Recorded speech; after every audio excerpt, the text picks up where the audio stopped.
bienvenue sur Mizan TV. J'ai le plaisir d'accueillir Abderrahmane Hadjouj. Donc Abderrahmane, vous êtes le réalisateur d'un film qui s'intitule Your Last Walk in the Mosque, qui sort aujourd'hui en VOD. Et avant de poursuivre cet entretien avec vous, je vous propose qu'on regarde tout de suite le teaser de ce film. Et on se retrouve. Du point où j'étais, j'avais tout vu. C'était...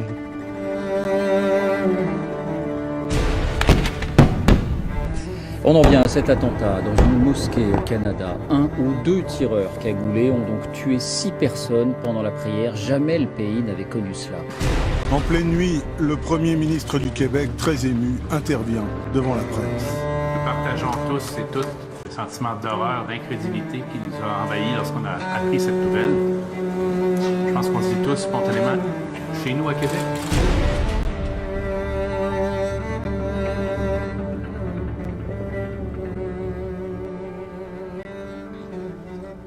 Dans le sens, tu es content de rencontrer ta famille, tes enfants. Mais aussi, il faut penser que d'autres n'ont pas eu cette chance. Les hommes qui n'ont pas pu rentrer, que leurs épouses et leurs enfants ont tenté de les appeler toute la nuit, alors qu'ils étaient dans la morgue ou étaient dans la mosquée.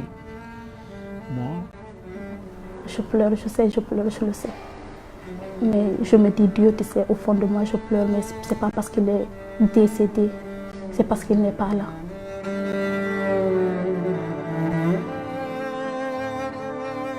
Cette personne-là qui a perpétré l'acte, elle a avoué clairement qu'elle était nationaliste québécois.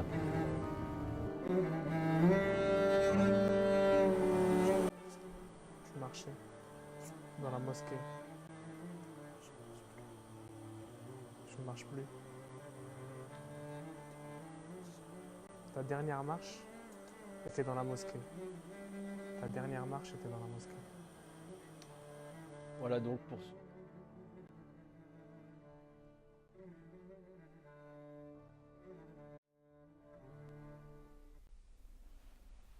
Voilà donc pour ceux qui viennent de nous rejoindre, je vous rappelle qu'on est, on est en direct sur Mizan TV pour une émission exceptionnelle avec Abderrahmane Hadjouj. Donc Abderrahmane, vous êtes le réalisateur de ce film dont les spectateurs ont pu voir le teaser à l'instant. Donc vous êtes médecin, vous êtes chercheur également en biotechnologie aux États-Unis, hein, je crois. C'est ça. Voilà. Vous êtes bien informé. et donc le public vous connaissez déjà pour un documentaire que vous aviez réalisé aux États-Unis, en Californie très exactement, Californian Muslims. C'est ça. Voilà, donc... C'était en 2014, donc, qui avait été réalisé par Sofiane Berichi, mais dont j'étais l'auteur. D'accord. Effectivement. Donc c'était en 3 épisodes, si je me souviens bien. Vous aviez montré la communauté, enfin une partie de la communauté musulmane à Los Angeles, San Francisco et San Diego. Ouais, c'était en 2014. Ouais, l'idée enfin, le premier monde le premier page dans le monde de l'audiovisuel avec ce documentaire qui avait vraiment pour objectif de motiver un peu les gens en montrant ce que les musulmans américains étaient capables de faire à l'époque et d'essayer de produire un documentaire inspirant pour montrer comment on pouvait vivre l'islam dans un pays occidental de manière ambitieuse. Oui, d'ailleurs, je renvoie les spectateurs à cette très bonne immersion dans la communauté musulmane. Alors aujourd'hui, on vous reçoit pour votre nouveau film, dont vous êtes le co-réalisateur, hein, C'est ça. je crois aussi. Donc, on peut peut-être mentionner donc c'est Avec Obaïda Abou Saïd, voilà. On réalise ce documentaire qu'on a tourné en 2017, 4 mois après la tragique attaque au Centre islamique de Québec, dont on va reparler, qui est sorti l'année dernière, qui a été sélectionné officiellement dans plusieurs festivals à travers le monde et qu'on sort aujourd'hui, donc jour pour jour, 2 ans après l'attentat du Centre islamique, en VOD sur le site internet www.yourlastwalk.com afin qu'un maximum de personnes puissent le visionner. Alors comme vous le rappeliez, donc le film parle de ce tragique assassinat dans une mosquée à Québec. Donc un militant nationaliste ou ultranationaliste québécois est entré dans une mosquée et a tué 6 fidèles. Donc ça s'est passé exactement donc jour pour jour il y a 2 ans, hein, C'est c'est bien ça. ça. Et donc Est-ce que vous pouvez nous revenir un peu sur les faits et sur le climat qui régnait au Québec? Donc oui, effectivement, à vrai dire, personne ne s'attendait vraiment à ce qu'une attaque de ce type arrive au Québec. Même si, et on le voit dans le documentaire, même s'il y avait des signes d'une montée de certains extrémismes, qu'il y avait certains messages haineux véhiculés de manière intentionnelle ou moins par un certain nombre de médias de médias canadiens, avait créé une atmosphère un petit peu changeante, un petit peu inquiétante, et que la communauté musulmane de l'époque commençait à ressentir. Par contre, personne ne s'attendait à ce qu'un tel drame survienne. Et finalement, ce 29 janvier 2017, lorsque cette personne est rentrée et a tué ses 6 fidèles, ça a été un choc. Ça a été un choc pour tout le monde. Ça a été un choc d'abord pour cette communauté musulmane dans cette mosquée, pour la communauté musulmane de manière générale au Canada, mais pour l'ensemble des Canadiens, et bien même au-delà du Canada, parce que finalement, c'est un fait qui est historiquement tragique, dans le sens où c'est la première fois qu'une attaque de ce genre, Dans le monde occidental, ouais. dans le monde occidental a lieu. Mm. Et donc voilà le contexte, un contexte un peu ambigu, mais qui, si on l'analyse par le biais de l'historien, finalement, a posteriori, on se rend compte qu'il y avait effectivement des éléments inquiétants qui commençaient à surgir. Des signes avant-coureurs? Des signes avant-coureurs, et qu'il était important de les analyser pour ce qu'ils étaient, donc des faits haineux, enfin pour ce qu'ils étaient des faits haineux, mais qui étaient peut-être prémonitoires à ce moment-là de ce qui allait se passer. Par exemple? Par exemple, on en parle dans le documentaire, le fait qu'une tête de porc ait été envoyée à cette mosquée, dans ce centre islamique, quelques semaines avant que cette attaque ait eu lieu, et puis qu'un certain nombre de gens et de groupes identitaires ont commencé à envoyer des lettres de menaces et à menacer certains membres de cette communauté musulmane. Alors avant de rentrer dans le film proprement dit, hein, voilà, qui est un film moi, qui m'a bluffé un peu, c'est vrai que on s'attend pas forcément. Là, il y a une dimension comme très très subjective. On sent un film d'auteur, on sent une immersion dans la communauté musulmane, mais sous le prisme de la subjectivité. Hein. C'est pas toujours par ce biais-là qu'on entend parler de l'islam. Alors, ce que je voudrais savoir, c'est comment s'est passé pour vous le déclic et comment vous est venue l'idée finalement. À quel moment vous êtes dit je veux m'engager dans un projet, je veux faire un film sur ce sujet tragique? En fait, les choses se sont faites un petit peu par étapes. Donc, comme vous l'avez dit, il y a déjà eu un engagement dans l'audiovisuel de manière générale et dans les projets culturels de manière générale. J'ai vécu aussi j'ai fait une partie de mes études en Amérique du Nord, donc j'étais très au contact de cette communauté nord-américaine et canadienne. Donc des liens se sont tissés, et lorsque cette attaque a eu lieu, certaines personnes sur place, qui étaient d'ailleurs plutôt de la province de l'Ontario, je pense à Tariq Seyed, qui est le producteur de ce documentaire, m'a contacté pour me proposer d'aller tourner ce documentaire, parce que finalement, les Canadiens voulaient faire quelque chose, mais ils avaient cette barrière de la langue au Québec.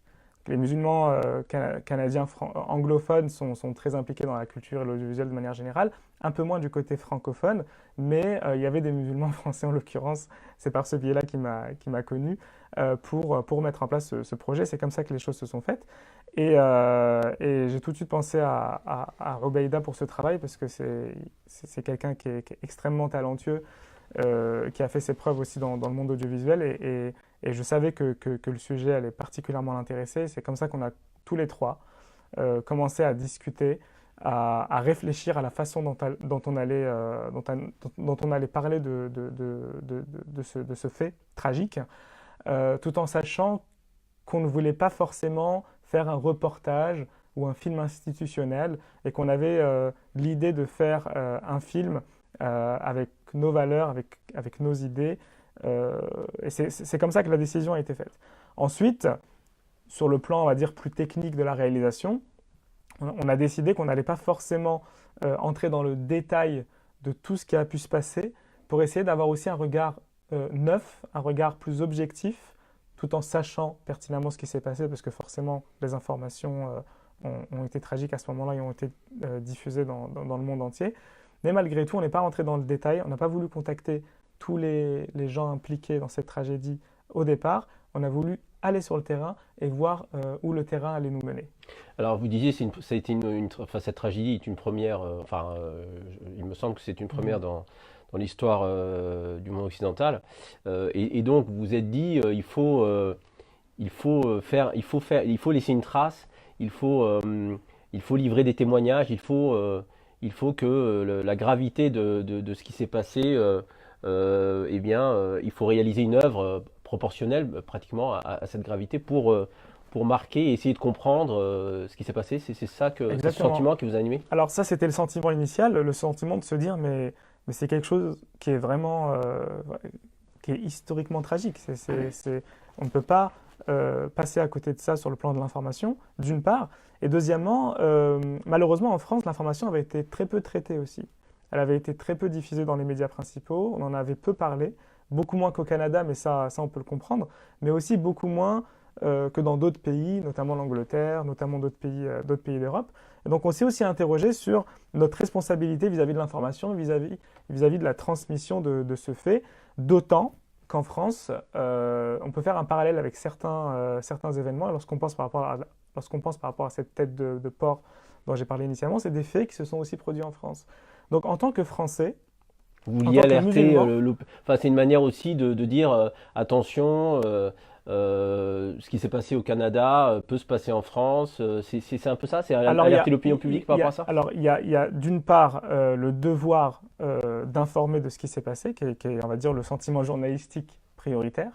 Il y a aussi cette vision de se dire que finalement le Canada c'est une province sœur de la France. Il y a énormément de liens qui nous lient avec le Canada en tant que Français, mais aussi la communauté musulmane canadienne et la communauté musulmane française qui sont, on va dire, ethniquement, historiquement très similaires.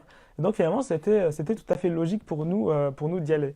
Mais quand on est arrivé sur place et quand on a commencé à discuter avec les personnes, quand on a commencé à filmer et quand on a posé la caméra, on a compris que notre objectif allait être beaucoup plus important que ça. Alors, on va rentrer maintenant dans le film. Alors, il y a vraiment ce qui m'a frappé, c'est l'introduction, l'entrée en matière. Parce que c'est toujours difficile, les entrées en matière sont toujours les plus difficiles dans ce genre de sujet. Donc, on vous voit, vous êtes aussi devant la caméra. Et on voit Ayman, je crois, donc qui est un survivant de l'attaque, mais qui a été grièvement blessé, qui est hospitalisé. On vous voit à son chevet avec d'autres personnes, et donc Ayman parle sans parler finalement. Il parle, mais on l'entend à peine. Et donc c'est comme si l'horreur était indicible d'une certaine manière. Est-ce que c'est ce message que vous aviez souhaité, cette idée que vous aviez souhaité introduire? C'est effectivement c'est une idée qui est très forte lorsqu'on arrive sur place. Ayman n'est pas la première personne qu'on rencontre parce qu'il est hospitalisé. On essaie de comprendre qui sont les victimes, on essaie de comprendre qui sont les blessés, et on se rend compte qu'il y a certains blessés plus graves que d'autres. Certains qui viennent de sortir d'un coma artificiel et certains qui sont encore à l'hôpital. Et donc c'est comme ça qu'on est amené à découvrir Ayman, et aussi parce que tout le monde en parle. Tout le monde en parle parce qu'il a eu un geste héroïque, c'est-à-dire que c'est l'une des personnes qui est allée vers l'assassin pendant l'attaque. Et donc il a été exposé à ces balles, il a voulu finalement protéger les autres. Et c'est comme ça qu'il s'est pris malheureusement des balles dans la moelle épinière qui ont altéré sa fonction motrice. Et aujourd'hui, il n'est plus capable de marcher sur ses pieds. Et on arrive dans cette chambre d'hôtel et la famille d'Ayman était un petit peu récalcitrante à l'idée qu'il s'exprime parce qu'il était très fatigué. Il était encore intubé. Il était alité sur son lit. Vous lui prêtez votre voix d'ailleurs, vous dites à voix haute ce qu'il dit à voix basse. On essaie de comprendre ce qu'il dit, on lit sur ses lèvres, on entend ce qu'il dit, mais on comprend qu'il a envie de le dire. On comprend qu'à ce moment-là, il a envie de s'exprimer. Et pour ceux qui connaissent les chutes de Montmorency du Québec. Oui, on voit de très belles images, vraiment. j'invite les lecteurs, enfin les spectateurs, pardon, à prendre connaissance de ce film. Il y a vraiment des images formidables. Voilà, et quand on voit ces cascades, qui sont pour moi encore plus belles que les chutes du Niagara, lorsqu'on voit ces cascades, on voit ce flux qui sort et on comprend que ce documentaire-là, justement, c'est pour laisser cette parole s'exprimer et laisser ceux qui ont vécu cette tragédie pouvoir le dire devant la caméra. Et Ayman, c'était peut-être le plus bel exemple de ça. Et d'ailleurs, l'une de ces paroles qui nous a tous bouleversés, c'est qu'il nous dit Alhamdulillah, grâce à Dieu, louange à Dieu. La dernière fois que j'ai pu marcher, je peux me dire que c'était dans une mosquée. Et c'est devenu le titre. Et c'est devenu le titre du film, Ta dernière marche dans la mosquée. Et je tenais aussi à rendre hommage à Ayman, qui pour moi et pour beaucoup est un héros. Et on lui souhaite bien entendu tout le bien et la possibilité de se reconstruire après ce drame pour lui et pour toute sa famille.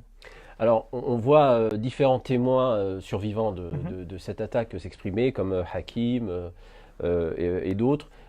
On voit une narration, il y a une narration, une reconstitution pratiquement des événements, les fidèles qui venaient de prier, qui se rassemblaient, l'intrusion du tueur, et voilà. Donc il y a un narratif comme ça, et puis à un moment donné, on est replongé au moment de l'attaque, par rapport à Hakim par exemple, où il y a un silence. Subitement, il y a un silence, comme ça, une forte émotion, les larmes qui montent. Et ça, c'est assez saisissant, cette replongée psychologique, avec l'intensité de l'émotion, qui devient comme un médiateur, comme un canal qui nous téléporte un peu au moment de la tragédie, quoi. C'est vrai que c'est des émotions qui sont brutes. Je tenais aussi à saluer le courage de toutes ces personnes qui ont tenu à s'exprimer. Ce n'était vraiment pas facile, il y avait un travail à faire de ce côté-là aussi, de conviction, un travail aussi sur le plan un peu peut-être plus psychologique. Mais en tout cas, ce qui est sûr, c'est qu'elles ont été courageuses de s'exprimer, parce qu'il faut savoir qu'on est 4 mois après l'attaque. Au moment où on tourne ce documentaire, il y a encore des traces de balles sur le mur de la mosquée, il y a encore ces traces physiques de cet attentat, et puis c'est tout ce qu'on peut lire dans le regard de Hakim. Il y a encore ces traces aussi dans les visages et dans les paroles, voilà, ce traumatisme qui est encore présent. Oui, il y a aussi ce symbole fort des chaussures des fidèles qui ont été tués et qui ne reviendront plus prier, et qui sont sur les étagères à l'entrée de la mosquée, et que les fidèles ne veulent pas retirer, en fait. Oui, ça, c'est encore un autre symbole fort, quand on voit finalement que cette journée du 29 janvier 2017, elle a comme laissé elle a comme arrêté le temps quelque part. Il y a un avant et un après 29 janvier 2017. Et cet après, il s'inscrit encore dans ce lieu et on le ressent pleinement quand on y arrive. Et c'est aussi l'une des raisons pour laquelle on a voulu vraiment avoir ce regard de l'intérieur de la mosquée et essayer au maximum de capter les émotions des gens que nous étions amenés à rencontrer pour ensuite les transmettre de la manière la plus objective et la plus brute finalement à travers ce documentaire. Et on le ressent bien lorsqu'on prend le temps d'écouter Hakim par exemple et d'autres exprimer ce qu'ils ont pu ressentir lors de ce tragique événement. Est-ce que les fidèles reviennent prier on est plusieurs mois après le drame. Est-ce que cet attentat, parce qu'on peut parler d'attentat, est-ce que cet attentat a provoqué une peur viscérale chez les fidèles, ou chez certains fidèles, ou est-ce que les musulmans ont pu reprendre une pratique spirituelle et religieuse qu'ils avaient auparavant? Justement, c'était l'une des interrogations que la plupart des fidèles de cette mosquée, ce sont l'une des interrogations qui revient le plus souvent. Et finalement, il n'y a pas eu de diminution du nombre de fidèles, au contraire. Il y a eu plus de personnes qui sont venues à la mosquée, non seulement des musulmans, mais aussi des non-musulmans qui sont venus de provinces très lointaines. Il y a des groupes d'enfants qui reviennent très souvent pour un petit peu comme un pèlerinage vers ce lieu où ce drame tragique s'est déroulé. Et ça, on le voit aussi à travers le documentaire de ces différentes personnes qui viennent et qui rendent visite. Donc finalement, même si on aurait pu penser que cette attaque, cet attentat allait finalement détruire à la fois la psychologie des gens, des fidèles de cette mosquée, mais aussi finalement toutes les activités qui pouvaient y avoir autour. Finalement, c'est le contraire qui s'est produit, et ça, c'est l'une des leçons qu'on peut aussi tirer de ce documentaire, finalement, cette résilience et toute cette spiritualité qui se dégage des gens qu'on interroge et qui nous montre qu'il y a de l'optimisme malgré tout, même dans l'horreur de ce drame. Alors Abdelrahman, j'aimerais vraiment que vous nous parliez aussi de toutes ces femmes, Idiatou, Safia, Zineb, Fatoumata, donc, qui sont les épouses des victimes, hein, qui ont été tuées, ou des filles aussi, hein. Et il y a vraiment un fort sentiment d'humanité, il y a une profonde dignité, une pudeur qui s'exprime dans leurs témoignages. Donc on a Idiatou par exemple qui dit je pleure non pas parce qu'il est décédé mais parce qu'il n'est pas là, qui est vraiment une phrase forte.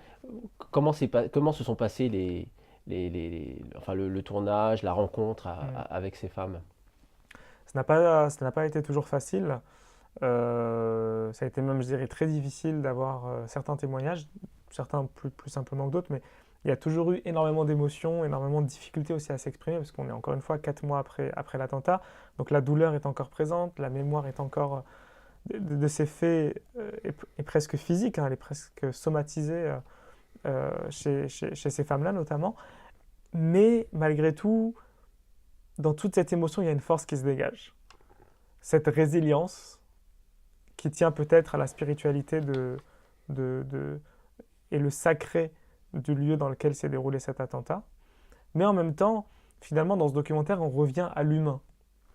On revient à l'humain face au deuil, on revient à la notion de la mort, et on revient à comment trouver du réconfort, même dans un acte aussi tragique. Et finalement, je pense que ce qui va relier l'ensemble des gens qui vont regarder ce documentaire, c'est leur humanité. C'est de voir que, au-delà du fait que ce soit passé dans une mosquée ou ce qui est le plus important, c'est qu'on est tous les mêmes finalement devant ce drame, devant la perte des êtres chers. Mais Your Last Walk in the Mosque propose peut-être un regard aussi un peu plus spirituel sur la façon dont ces musulmans conçoivent la mort, d'autant qu'elle est particulière celle-là. C'est un événement, encore une fois, extrêmement rare. Des personnes qui ont eu affaire à ce type d'acte sur Terre, finalement, sont peu nombreuses. Et c'est pour ça que c'était finalement pour nous une vraie leçon d'humilité aussi, de pouvoir apprendre auprès d'eux, de pouvoir comprendre comment ils ont ressenti les choses et pouvoir essayer de comprendre. Je pense qu'on ne comprendra pas exactement ce qu'ils ressentent, mais on essaye malgré tout de transmettre le plus justement possible ces émotions, cette spiritualité, cette résilience.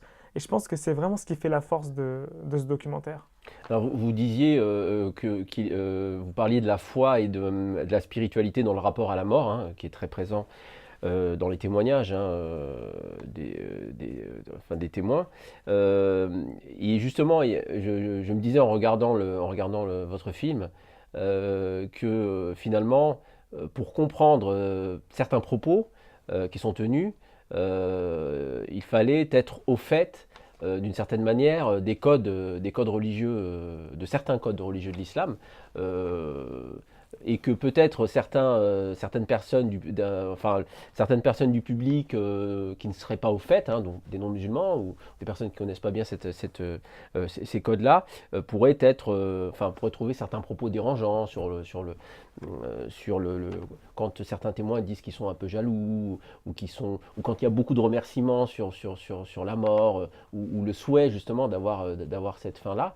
Donc en fait ça renvoie à l'idée de justement de mourir dans la foi et dans un niveau de spiritualité et de proximité avec Dieu. Mais voilà, donc est-ce que ça vous a traversé l'esprit peut-être ce décalage dans la perception qu'on pouvait avoir à l'intérieur ou à l'extérieur de l'islam sur ce... Oui, bien sûr. Déjà, nous-mêmes, on peut être surpris par la beauté de cette résilience et aussi par la façon dont certaines paroles sont transmises. Oui, effectivement, quand on parle lorsqu'une des veuves dit « j'aurais voulu moi aussi mourir dans une mosquée », mais voilà, pas forcément salir le tapis avec mon sang, mais mourir dans une mosquée, ça a un sens. Ce sens-là, il a deux portées, effectivement. Il a cette forte portée spirituelle qui est liée à la façon dont ces musulmans vont concevoir la mort et qui peut parfois, dans une société occidentale, choquer ou générer de l'incompréhension. Générer de l'incompréhension. Et donc, c'était intéressant de la transmettre de manière objective, parce que finalement, c'est quelque chose qui revenait beaucoup au cours du documentaire. Et puis aussi, à travers cette spiritualité et à travers cette résilience, une forme de réconfort pour les familles des victimes qui était aussi importante, je pense, à exprimer. Et c'était aussi quelque chose que ces gens avaient aussi besoin d'exprimer. Donc il y a vraiment ce côté à la fois spirituel, ce côté psychologique, et on voit que finalement, de manière très naturelle, les deux se lient et permettent finalement de construire ce deuil et peut-être aussi d'atteindre une forme de compréhension. Pas de compréhension de comment un tueur peut rentrer pour tuer des fidèles en prière, mais la compréhension de quel sens on peut donner à nos vies et comment le sens de nos vies peut aussi prendre forme après notre mort. Alors, il y a un autre élément qui peut-être surprendra certaines personnes, mais justement, alors quand vous leur demandez un peu, là on parle du tueur en fait, hein, qui ressemble, alors ils disent qu'il ressemble à un adolescent, quelqu'un d'assez jeune finalement. Et donc sur les motivations, quand ils s'expriment sur les motivations, ou quand ils essayent de comprendre ce qui a pu se passer dans la tête de cet individu-là, alors certains ne comprennent pas, disent voilà, ils ne savent pas finalement. D'autres vont parler des médias ou de l'influence d'un certain traitement médiatique. Mais j'ai senti presque une forme de compassion.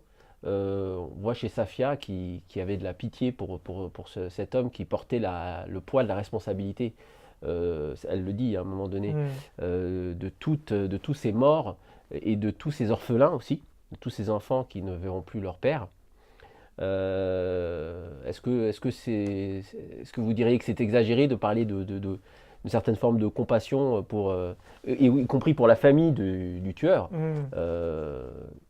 Comment qu'est-ce que vous pensez de ça? Je pense que ce qu'on a essayé de faire, c'est vraiment transmettre le plus objectivement possible les différents avis qu'il pouvait y avoir dans cette communauté touchée. Il y a des gens qui ne comprennent pas et qui sont... Comment ne qualifier pas cet homme de terroriste, et qui sont vraiment dans cette volonté de vouloir définir les choses telles quelles et qu'on parle d'un tueur et qu'il n'y a aucune compassion qu'on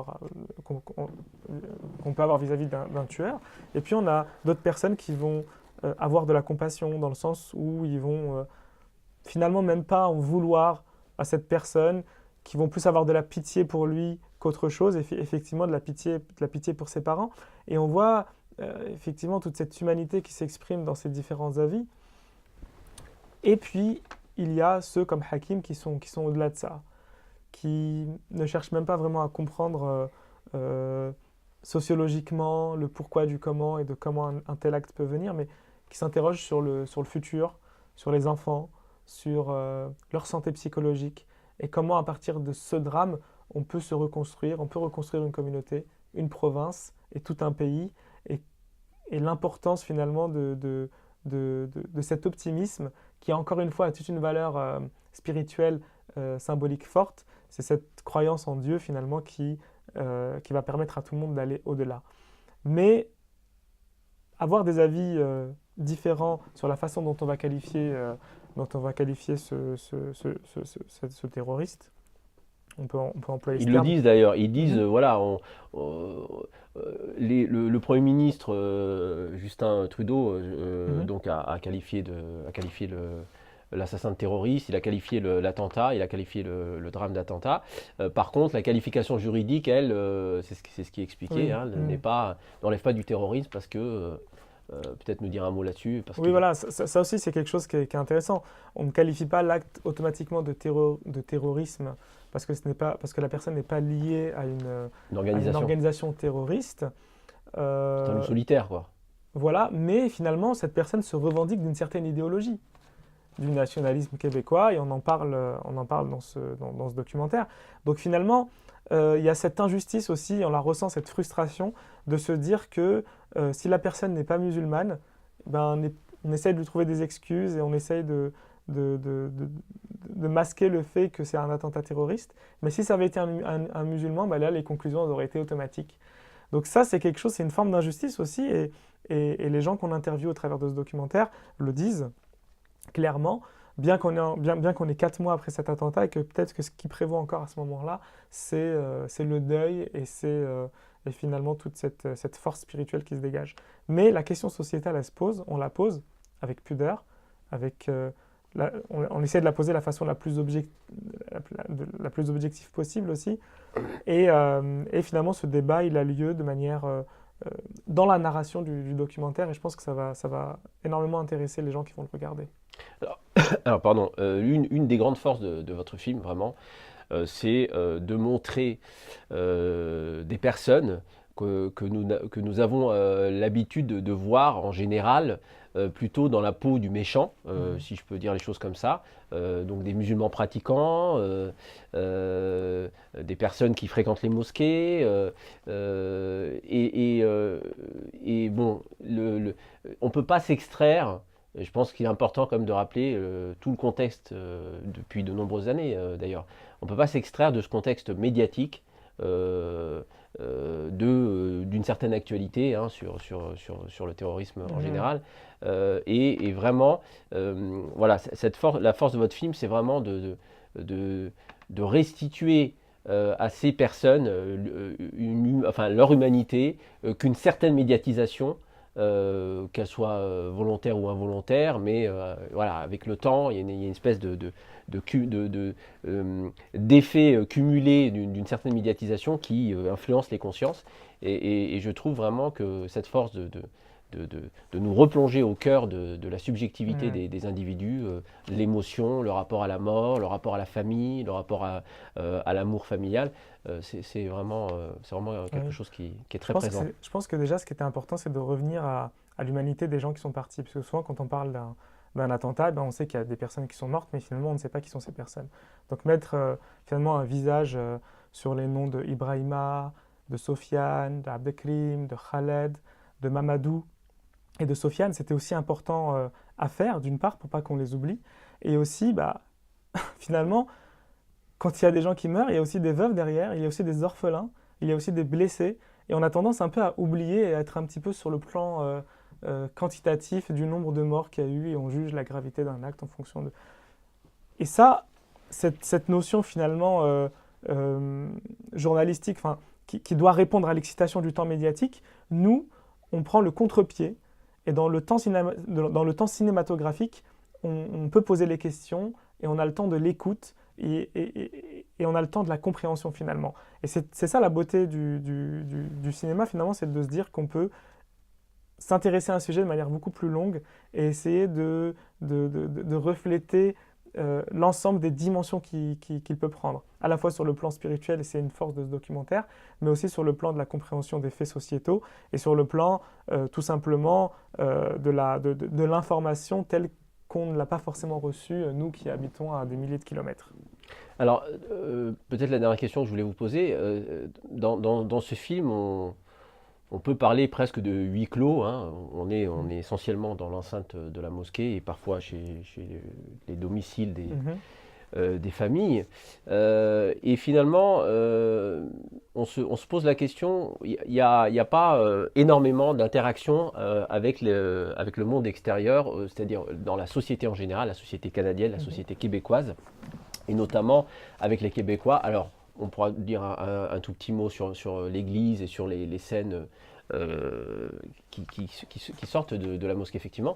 Mais je voulais quand même vous demander, est-ce que ce manque d'interaction avec des Québécois non musulmans, par exemple, ou des personnes qui ont vécu aussi ce drame de l'extérieur, est-ce que c'est un choix cinématographique assumé ou volontaire? Oui, bien sûr, c'est un choix, c'est clairement un choix de réalisation. On a interviewé énormément de personnes, même en dehors de la mosquée, que ce soit dans le contexte du travail des gens qui sont décédés ou même dans un contexte complètement différent. On a plusieurs éléments d'interview et plusieurs personnes qu'on a interviewées à l'extérieur. On n'a pas forcément intégré tous ces éléments dans le montage final parce qu'on s'est rendu compte qu'il y avait une forme de continuité finalement dans cette caméra qui reste à l'intérieur de la mosquée, parfois dans le domicile des veuves qui ont eu du mal à revenir sur ce lieu, mais tout en gardant ce côté finalement de huis clos, un petit peu, ce côté où finalement on est dans une forme de confession de ce qui s'est passé et finalement on est encore dans l'enceinte de la mosquée. Après, effectivement, il y a certaines scènes d'illustration qui vont dans la nature, qui vont dans la ville de Québec, qui auraient pu apparaître comme des éléments d'ouverture vers un endroit qui est extérieur à la mosquée. On y revient sur la scène de l'église. Mais l'idée, c'était vraiment d'avoir ce huis clos et on a trouvé toute l'homogénéité et toute la pertinence de faire les choses de cette façon-là parce que c'est comme ça qu'on a ressenti, nous, les choses sur le terrain. Alors, on pourrait parler encore de beaucoup de choses, hein. Il y a vraiment une beauté dans la réalisation.